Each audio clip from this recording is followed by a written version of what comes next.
সুপ্রিয় শিক্ষার্থীরা, এই মুহূর্তে তোমরা যে যেখান থেকে আমাকে দেখছো সবারই সুস্থতা এবং দীর্ঘায়ু কামনা করছি। আমি নিজে একটু অসুস্থ, অনেকদিন যাবতীয় ক্লাস দেওয়া হয় না, এই জন্য ভাবলাম যে ছোট্ট একটা টপিকস নিয়ে একটু আলোচনা করি। আজ আমি মূলত তোমাদের নবম দশম শ্রেণীর রসায়ন নিয়ে একটু আলোচনা করব। তোমাদের রসায়নের তৃতীয় অধ্যায়ে দেখবে যে এরকম দুইটা সূত্র দেওয়া আছে। তৃতীয় অধ্যায়ে পদার্থের গঠন যেই চ্যাপ্টার, সেখানে তোমাদের বোর পরমাণু মডেলের মধ্যে দেখবা যে দুইটা সূত্র দেওয়া আছে। এই সূত্র দুইটা দেখে একটা নবম দশম শ্রেণীর শিক্ষার্থী হুট করে এরকম একটা সূত্র সামনে আসলে ঘাবড়ে যেতে পারে বা মুখস্থ করে এটা দিয়ে ম্যাথ করতে পারে। তো আমি এই সূত্র দুইটা একটু সিম্পলি তোমাদের বোঝানোর চেষ্টা করব যে সূত্র দুইটা আসলে কি এবং এটা কোথা থেকে এসেছে। একটু সূত্র দুইটা প্রতিপাদন করে দেওয়ার চেষ্টা করব। তো আমাদের দুইটা সূত্রের মধ্যে প্রথম সূত্রটা হচ্ছে যে ইলেকট্রনের কৌণিক ভরবেগ mvr সমান হচ্ছে nh/2π এবং হচ্ছে একটা ইলেকট্রনের শোষিত বা নির্গত শক্তি h নিউ, এটা হচ্ছে নিউ, h নিউ সমান হচ্ছে hc ডিভাইডেড বাই হচ্ছে ল্যামডা। এটা আসলে কি একটু সিম্পলি যদি আমরা একটা চিত্র আঁকি, যে বোর পরমাণু মডেল অনুযায়ী নিলস বোর কি বলেছে যে পরমাণুর কেন্দ্রে নিউক্লিয়াস থাকে, বাইরে কি করে কক্ষপথ থাকে এবং কক্ষপথগুলো নির্দিষ্ট, এবং এটা হচ্ছে প্রথম কক্ষপথ, সেটাকে সে বলেছে কে শেল, যেখানে এটার মান হচ্ছে 1। তারপর আরেকটা কক্ষপথ থাকবে, সেটা হচ্ছে এল শেল কে এল, তারপর আরেকটা, ধরো যে এটাই আরেকটা বৃত্তাকার, ওরকম হবে না, বুঝে নিও, এটাই বৃত্তাকার, কে শেল এল শেল এম শেল, কে এল এম, তারপরে এম। তো কে কখন, যখন এর মান হচ্ছে 1। এক নাম্বার শক্তি স্তরকে কে শেল বলা হয়, দুই নাম্বার শক্তি স্তরকে এল বলা হয়, তিন নাম্বারকে এম বলা হয়। তো এই শক্তি স্তরে যদি যে ইলেকট্রনটা থাকবে, ধরো যে এই যে কোনো একটা শক্তি স্তরে তুমি যদি একটা ইলেকট্রন নিয়ে চিন্তা করো যে এটা হচ্ছে একটা ইলেকট্রন, এই ইলেকট্রনের ভর যদি m হয়, এই ইলেকট্রনের ভর যদি m হয়, এই নিউক্লিয়াস থেকে এইটার যে দূরত্ব সেটা কি এই কক্ষপথের ব্যাসার্ধ না, সেই কক্ষপথের ব্যাসার্ধ যদি r হয় এবং এই ইলেকট্রনটা ধরো যে এই দিকে প্রদক্ষিণ করছে, এই দিকে চলমান, এইটার বেগ ধরো এই দিকে, এই বেগ যদি v হয়, তাহলে এটার কৌণিক ভরবেগই হচ্ছে mvr। বোঝা গেছে? mvr হচ্ছে কৌণিক ভরবেগ, এটা সমান কি nh/2π। এখানে h হচ্ছে প্লাঙ্ক কনস্ট্যান্ট, আমি এটা দেখাবো। প্রথম সূত্রটা হচ্ছে এটা। তারপর শোষিত বা নির্গত শক্তি কি, যে একটা ইলেকট্রন, ধরো যে একটা ইলেকট্রন এই কক্ষপথে না, ধরো যে এইখানে আছে একটা ইলেকট্রন আছে, এইখানে থাকা অবস্থায় তার ভিতরে একটা নির্দিষ্ট শক্তি থাকবে। সে কি করবে, এই শক্তি স্তর থেকে যদি উচ্চ শক্তি স্তরে যায়, এটা নিম্ন শক্তি স্তর, এটা উচ্চ শক্তি স্তর, তুলনামূলকভাবে এটা হচ্ছে এটা উচ্চ শক্তি স্তর। ইলেকট্রন যদি এইখান থেকে এইখানে যায়, ইলেকট্রন ধরো এই শক্তি স্তর থেকে এই শক্তি স্তরে আসলো, তো ইলেকট্রন এই শক্তি স্তর থেকে যদি এই শক্তি স্তরে যায়, তাহলে সে কি করবে, যেহেতু উচ্চ শক্তি স্তরে যাচ্ছে, তাহলে সে কিছু শক্তি শোষণ করবে। এখানে কি হবে, এখানে হবে শোষণ, ঠিক আছে, এইখানে হবে শোষণ, এইখানে তীর দিয়ে দেই, বুঝে নিও, এটা হচ্ছে শোষণ। আবার ঠিক একই ঘটনা যদি বিপরীত ঘটনা ঘটে, ইলেকট্রন এখানে ছিল, সে ধরো এখান থেকে এখানে চলে আসলো,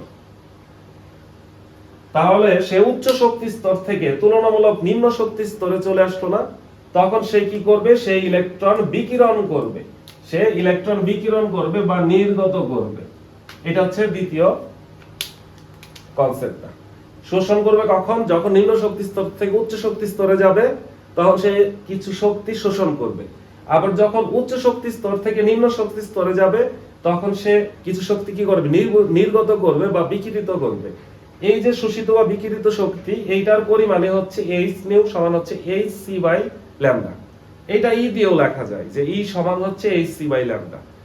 এই সূত্র, মেন সূত্র হচ্ছে এই দুইটা। বোর পরমাণু মডেল অনুসারে তোমাদের বইতে দুইটা সূত্র দেওয়া আছে, এই সূত্র দুইটা হচ্ছে এই ঘটনা। এইখানে এই সূত্রটা কিভাবে আসলো সেটা আমি একটু দেখানোর চেষ্টা করি। হ্যাঁ, দেখো এই সূত্রটা কিভাবে আসলো সেটা দেখার জন্য তোমাদের কয়েকজন সায়েন্টিস্টের নাম মনে রাখতে হবে। প্রথমেই আমাদের নিলস বোরের নাম তো তোমরা বইতে পেয়েছো যে Nils bore Nils bore Nils bore Nils bore হচ্ছে আমাদের ডেনমার্কের সায়েন্টিস্ট, ডেনমার্ক, এবং সে হচ্ছে 1913 সালে এই বোর পরমাণু মডেল দেন। এগুলো এমসিকিউ এর জন্য খুব ইম্পর্টেন্ট, হ্যাঁ, এগুলো একটু মনে রাখবা। তারপরে আরেকজনের নাম মনে রাখতে হবে, সে হচ্ছে Louis de Broglie. Louis de ব্রোগলি।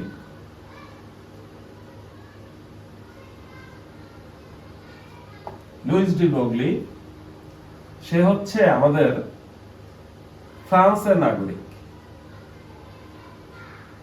ফ্রান্সের নাগরিক, সে হচ্ছে তোমার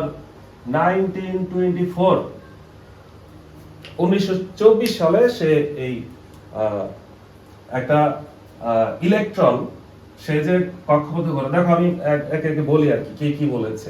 নিলস বোর, সে তোমরা জানো যে রাদারফোর্ড কি বলেছিল, যে পরমাণুর ভিতরে কেন্দ্রে নিউট্রন থাকে আর প্রোটন থাকে, আর বাইরে ইলেকট্রন গুলো সৌরজগতের মতো প্রদক্ষিণ করতে থাকে। সৌরজগতের অন্যান্য গ্রহ যেমন সূর্যকে কেন্দ্র করে ঘুরতে থাকে, আমাদের পরমাণুর ভিতরেই ঠিক সেরকম একটা ঘূর্ণন দেখা যায়। তো রাদারফোর্ডের পরমাণু মডেলের কিছু সীমাবদ্ধতা, সেই সীমাবদ্ধতা কে দূর করে? সেটা হচ্ছে নিলস বোর দূর করে। নিলস বোর কি বলেন, যে পরমাণুতে ইলেকট্রন গুলো যে বিভিন্ন কক্ষপথে যে ঘুরে, সেটা ইলেকট্রন যে ইচ্ছা মতোই ঘুরে, যে কোনো কক্ষপথে ঘুরে এরকম না ব্যাপারটা। ইলেকট্রন ঘোরার জন্য তার নির্দিষ্ট একটা কক্ষপথ রয়েছে, সেই কক্ষপথগুলোকেই সে নাম দেন যে অরবিট বা শেল। এই যে আমরা কে শেল, এল শেল, এম শেল এরকম পেলাম না, এটা হচ্ছে নিলস বোরের পরমাণু মডেল থেকে এসেছে। নিলস বোর এইগুলাকে কণা হিসেবে ব্যাখ্যা করে, ইলেকট্রন, প্রোটন, নিউট্রন এগুলাকে পার্টিকেল বা কণা হিসেবে ব্যাখ্যা করে। কিন্তু পরবর্তীতে লুইস ডি ব্রোগলি, ফ্রান্সের একজন নাগরিক, সে হচ্ছে প্রথম বলেন যে ইলেকট্রন সে আসলে কখনো কণার মতো আচরণ করে এবং কখনো হচ্ছে তরঙ্গের মতো আচরণ করে, কখনো সে পার্টিকেল আবার কখনো সে ওয়েভ। লুইস ডি ব্রোগলির এই ব্যাপারটা খুব ইম্পর্টেন্ট। সে সর্বপ্রথম বলেন পার্টিকেল, ঠিক আছে, পার্টিকেল এবং ওয়েভ। সেই প্রথম বলেন যে এটা শুধুমাত্র পার্টিকেল না, কণা না, এটা ওয়েভের মতো আচরণ করে। ওয়েভ মানে কি? তরঙ্গ। তোমরা তরঙ্গ নিশ্চয়ই হয়তো পড়ো নাই, ফিজিক্সে পড়েও থাকতে পারো। তরঙ্গ, আমাদের দুই ধরনের তরঙ্গ ছিল, অনুপ্রস্থ তরঙ্গ আর অনুদৈর্ঘ্য তরঙ্গ। তরঙ্গ আমি বুঝাবো এক সময়। তো লুইস ডি ব্রোগলি বলেন যে হচ্ছে এই ইলেকট্রন গুলো বৃত্তাকার কক্ষপথে যে ঘুরে, সে আসলে তরঙ্গের মতো আচরণ করে, একটা ওয়েভের মতো, নদীর যে ঢেউ সেরকম আচরণ করবে। এটা নিয়ে আমরা পরে আসতেছি। তারপর আরেকজন বিজ্ঞানী আছেন, খুবই মহান বিজ্ঞানী, যার নাম হচ্ছে শ্রোডিঞ্জার। শ্রোডিঞ্জার হচ্ছে আমাদের 1924 এ শ্রোডিঞ্জার, হ্যাঁ, আরউইন শ্রোডিঞ্জার। এটি সরাই লিখি, জায়গা হচ্ছে না। আরউইন, কালিতে খুব প্রবলেম করছে।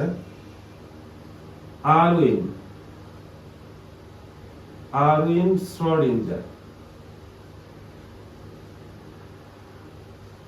এই আরউইন শ্রোডিঞ্জার তিনি একজন অস্ট্রিয়ান নাগরিক, অস্ট্রিয়া,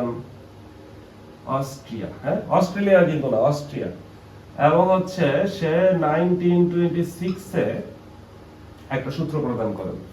তার সূত্রটা হচ্ছে এই যে লুইস ডি ব্রোগলি যে বলেছিল যে ওয়েভ আকারে চলে এবং ইলেকট্রন হচ্ছে ফোটনের মতো আচরণ করে, আলোর তরঙ্গ প্যাকেট আকারে চলে। আলো দুই ধরনের বৈশিষ্ট্য, এটা পার্টিকেল এবং হচ্ছে আমাদের একটা প্যাকেট গুচ্ছ। এটা বড় ক্লাসে তোমরা আরো ভালোভাবে পড়বা, এখন এত ডিটেইলস দরকার নাই। আমি যতটুকু পারি সিম্পলি ভাবে এটা ব্যাখ্যা করে দেওয়ার চেষ্টা করছি। তো আরউইন শ্রোডিঞ্জার সে একটা কথা বলেন, সে হচ্ছে এটা আমি এখানে দেখাই দিই, দেখো। আরউইন শ্রোডিঞ্জার বলেন যে আমাদের এই এটা ধরো কক্ষপথ, এটা হচ্ছে আমাদের নিউক্লিয়াস, এটা কক্ষপথ। এখানে যে ইলেকট্রন ঘুরবে, ইলেকট্রন যে এখানে প্রদক্ষিণ করবে, সেই প্রদক্ষিণটা সেইখানে মূলত ওয়েভ আকারে ঘুরে, কারণ আমাদের এই যে লুইস ডি ব্রোগলি বলেছে ওয়েভ আকারে। তাহলে ওয়েভটা কি এরকম হইতে পারে? আমি রেড কালার দিয়ে দেখাই। ওয়েভটা হইতে পারে এরকম, খুব সুন্দর হবে না, বুঝে নিও, ওয়েভ আকারে করবে। তাহলে এখানে যেহেতু একটা ওয়েভ, একটা তরঙ্গ, তাহলে এটা তরঙ্গ দৈর্ঘ্য আছে না, তরঙ্গের এই যে শীর্ষ থেকে এই শীর্ষ পর্যন্ত যে দূরত্ব, সেটাকে কি বলে, সেটাকে তরঙ্গ দৈর্ঘ্য বলে না। এই শীর্ষ থেকে এই শীর্ষ পর্যন্ত যে দূরত্ব, সেটা কি তরঙ্গ দৈর্ঘ্য। ওই যে তরঙ্গ দৈর্ঘ্যের একটা সংজ্ঞা আছে ফিজিক্সে, যে তরঙ্গ একটি পূর্ণ কম্পন করতে যে সময় লাগে, সেই সময় তরঙ্গ যতটুকু দূরত্ব অতিক্রম করে, সেটা হচ্ছে তরঙ্গ দৈর্ঘ্য। এখানে সিম্পলি বোঝা যায় যে দুইটা তরঙ্গ শীর্ষের মধ্যবর্তী দূরত্ব হচ্ছে তরঙ্গ দৈর্ঘ্য, বা তরঙ্গ পাদবিন্দু যেটা, সেটার মধ্যবর্তী দূরত্ব কিন্তু তরঙ্গ দৈর্ঘ্য। তো আরউইন শ্রোডিঞ্জার বলেন যে যেহেতু এটা বৃত্তাকার, তাহলে এই কক্ষপথের একটা ব্যাসার্ধ আছে না, ব্যাসার্ধ, এই যে এখান থেকে এই পর্যন্ত যে দূরত্ব, সেটা হচ্ছে ব্যাসার্ধ আর। এটা যদি ব্যাসার্ধ আর হয়, তাহলে এটার পরিধি কি হবে, 2 পাই আর হবে না, এটার পরিধি হবে 2 পাই আর। এইটার পরিধি, এই কক্ষপথের যে পরিধি, এটা একটা বৃত্ত, এই জন্যই তো 2 পাই আর, বৃত্তের পরিধি 2 পাই আর। এই 2 পাই আর হচ্ছে এই যে তরঙ্গ দৈর্ঘ্য, এইটার পূর্ণ সংখ্যার সরল গুণিতক। মানে দেখো এখানে আরো সিম্পলি ভাবে বুঝাই, এই যে ল্যামডা, একটা ল্যামডা, আরেকটা ল্যামডা, দুইটা, তিনটা, চারটা, পাঁচটা ল্যামডা না, তাহলে এটা কি 5 ল্যামডা না? অথবা এটা এমনও হইতে পারতো 6 ল্যামডা হইতে পারতো, যদি তরঙ্গ যদি 6টা পূর্ণ কম্পন সম্পন্ন করতো, অথবা যদি 3টা করতো তাহলে 3 ল্যামডা হইতো, মানে পূর্ণ সংখ্যা আকারে থাকবে। এই পূর্ণ সংখ্যাকে n দিয়ে প্রকাশ করা হয়, n ল্যামডা।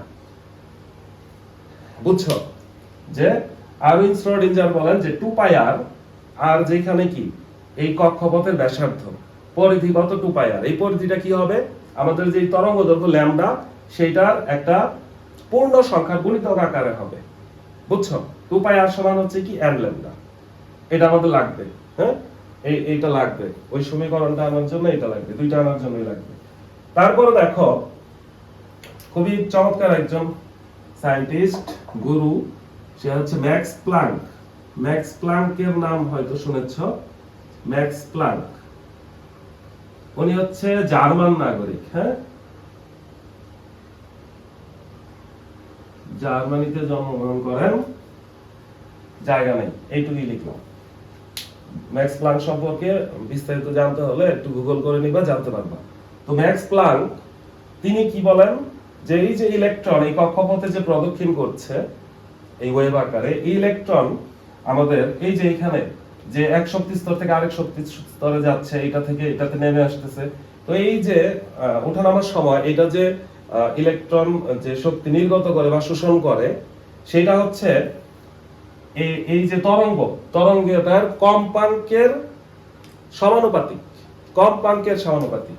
বুঝছো ব্যাপারটা, যে এই শক্তি, এই যে নির্গত বা শোষিত শক্তি, এনার্জি ই, সেটা কার সমানুপাতিক, সমানচিহ্ন করে দেই, সেটা হচ্ছে আমাদের কম্পাঙ্কের সমানুপাতিক। এইখানে কম্পাঙ্ককে নিউ দ্বারা প্রকাশ করা হয়, এটা নাম হচ্ছে নিউ, মনে রাখো যে এটা নাম হচ্ছে নিউ, বাংলায় লিখে দেই যে এটা হচ্ছে নিউ, নিউ দ্বারা প্রকাশ করা হয়। আমরা নরমালি জানি কম্পাঙ্ক ফ্রিকোয়েন্সি এফ দ্বারা প্রকাশ করা হয়, কিন্তু এখানে যেহেতু এটা ইলেকট্রনের ভর অনেক নগণ্য না, এটাকে ফোটন বা আলোক কণা হিসেবেও এটাকে তুলনা করা যায়, এই জন্য এখানে নিউ হচ্ছে এইটার তরঙ্গ, এই তরঙ্গটার কম্পাঙ্ক। হ্যাঁ, তাহলে ই হচ্ছে কার সমানুপাতিক, নিউ এর সমানুপাতিক, ওই তরঙ্গের কম্পাঙ্কের সমানুপাতিক। একটা ইলেকট্রন যে পরিমাণ শক্তি শোষণ করবে বা বিকিরণ করবে, সেটা হচ্ছে তার কম্পাঙ্কের সমানুপাতিক।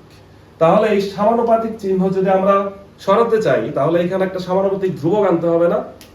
দেখো সমানুপাতিক ধ্রুবক নিয়ে আসি, তাহলে এখান থেকে এই যে সমানুপাতিক ধ্রুবক এখানে আমরা নিয়ে আসলাম, সেটাই হচ্ছে আমাদের প্লাঙ্ক কনস্ট্যান্ট এইচ। এই সমানুপাতিকটা ধ্রুবকটাকে আমরা এইচ দিয়ে প্রকাশ করি, এবং এটা হচ্ছে যেহেতু ম্যাক্স প্লাঙ্ক এই সূত্রটা দিয়েছেন, এই জন্য এটাকে বলা হয় প্লাঙ্ক কনস্ট্যান্ট বা প্লাঙ্কের ধ্রুবক। বুঝছো, এই এইচ এর মানটা আমি কোথায় লিখে দিব, আমার তো জায়গা হচ্ছে না, এইচ এর মান আমি পরে মুছবো কিন্তু, হ্যাঁ, এইচ এর মান এখানে লিখে দিই। এইচ হচ্ছে প্লাঙ্কের ধ্রুবক, এটার মান হচ্ছে 6.626176 ইনটু হচ্ছে 10 টু দি পাওয়ার -34, এবং এটার একক হচ্ছে নিচে লিখে দিলাম, KG metre square per second, বা এইভাবে না লিখে তুমি এইভাবে লিখতে পারো KG metre square second inverse 1। ঠিক আছে, এটা হচ্ছে প্ল্যাঙ্ক কনস্ট্যান্টের মান, প্ল্যাঙ্কের ধ্রুবক h। এই পর্যন্ত আমরা আসলাম। হ্যাঁ, E সমান কি h নিউ, এটাই দেওয়া আছে কিন্তু এই যে h নিউ, এই যে এই কথা h নিউ একই কথা।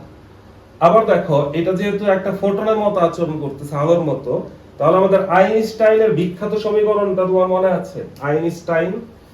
আইনস্টাইনের বিখ্যাত সমীকরণটা কোথায় যে লিখে দেই, জায়গা পাচ্ছি না। আচ্ছা এইখানে লিখে দেই আইনস্টাইনের ইকুয়েশনটা, নাম লিখলাম না। আইনস্টাইন অনেক মহাজ্ঞানী লোক, আইনস্টাইনকে সবাই চেনে, এই সমীকরণ জানে। E সমান কি mc স্কয়ার, মনে আছে? E ইকুয়াল হচ্ছে mc স্কয়ার, এটা আইনস্টাইনের সমীকরণ, জানো না এটা? এখন দেখো তো এই যে E সমান এটা, আবার E সমান এটা, তাহলে কি এটা সমান এটা লিখতে পারবো না এই দুইটা থেকে? হ্যাঁ, তাহলে এই দুইটা ইকুয়েশন থেকে তুমি যদি এরকম লেখো, this implies that এই দুইটা থেকে আমরা কি লিখতে পারি যে h নিউ সমান কি mc স্কয়ার। ওকে, h নিউ হচ্ছে কি mc স্কয়ার সমান। এখন খুব ইম্পর্টেন্ট ব্যাপার, এটা তো তরঙ্গ, তাহলে তরঙ্গের একটা সূত্র তোমরা কি জানো? v সমান হচ্ছে f ল্যামডা, আমাদের ফিজিক্সে আছে। হ্যাঁ, v সমান f ল্যামডা, আমি এই যে এই জায়গায় লিখে দিচ্ছি, জায়গা কম। v সমান কি f ল্যামডা। v কি তরঙ্গের বেগ, f কি ওই তরঙ্গের কম্পাঙ্ক, এক সেকেন্ডে কয়টা পূর্ণ কম্পন সম্পন্ন করে সেটাই তো কম্পাঙ্ক, ফ্রিকোয়েন্সি। ল্যামডা কি তরঙ্গ দৈর্ঘ্য, এই যে তরঙ্গ দৈর্ঘ্য ল্যামডা। তাহলে v সমান f ল্যামডা। এইখানে যেহেতু c নিয়ে আমরা আলোচনা করতেছি, ফোটন বা আলো নিয়ে, তাহলে এটার পরিবর্তে আলোর বেগ কি c, আর কম্পাঙ্ককে আমরা কি দিয়ে প্রকাশ করছি? নিউ না? নিউ কম্পাঙ্ক, f ও কম্পাঙ্ক, তাহলে f এর পরিবর্তে আমরা নিউ লিখি, নিউ, আর ল্যামডা সেটা পরিবর্তন নাই, ল্যামডা। বুঝছো এই ঘটনাটা? ঠিক আছে, v সমান f ল্যামডা, অথবা লিখতে পারি c সমান কি নিউ ল্যামডা। তাহলে এই যে এই ভ্যালুটা আমরা এখানে ইউজ করব, এই জায়গায় এই ভ্যালুটা আমরা ইউজ করব। ওই যে h নিউ সমান কি হবে, h c আছে নিচে ল্যামডা আছে, সেটা আমরা বের করব। দেখো তো c সমান এটা, নিউ ল্যামডা লেখা যায় না? তাহলে এখানে একটা c, দেখো তো এটা m c ইনটু আরেকটা c আছে না, m c স্কয়ার মানে কি c ইনটু c, তাহলে c সমান কি নিউ ল্যামডা। তাহলে এখানে আমরা কি লিখতে পারি? c ইকুয়াল হচ্ছে hc m c square new lambda. New সমান কি? নিউ হচ্ছে ল্যামডা বাই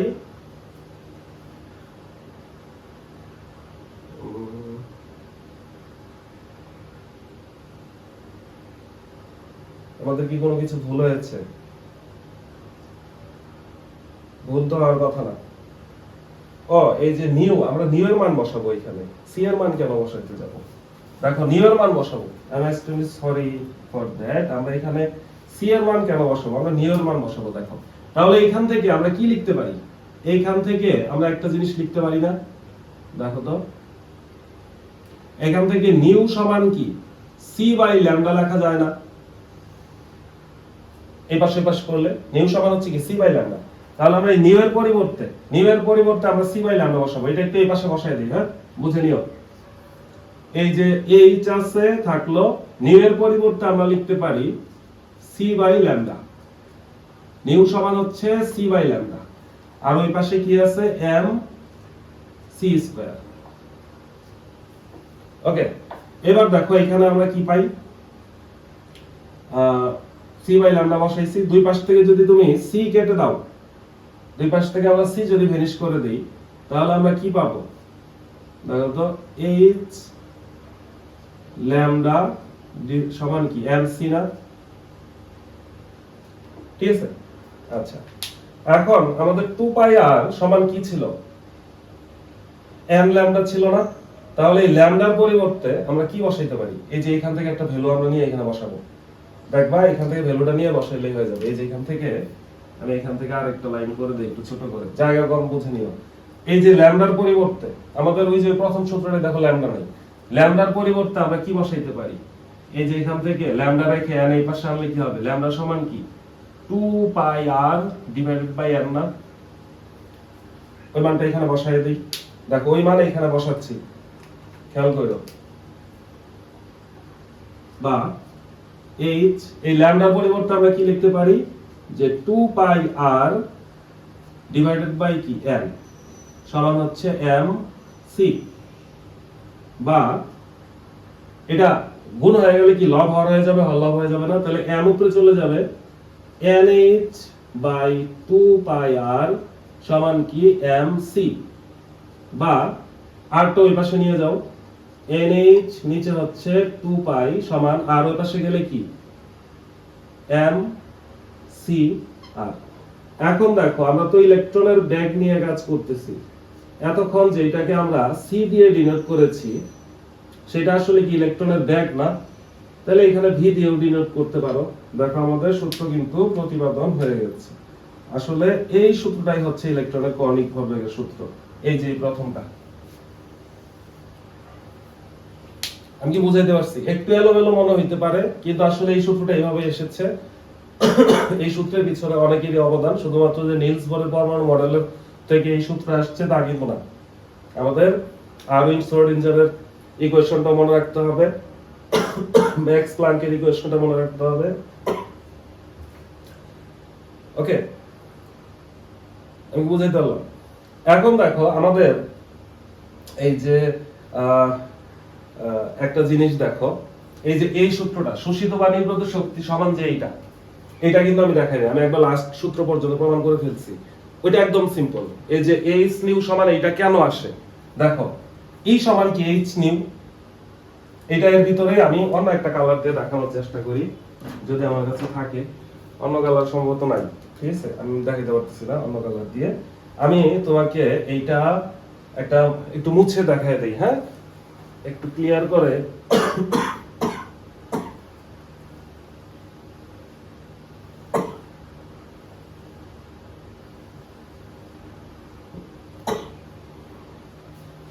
এইটুকুর মধ্যে হয়ে যাবে।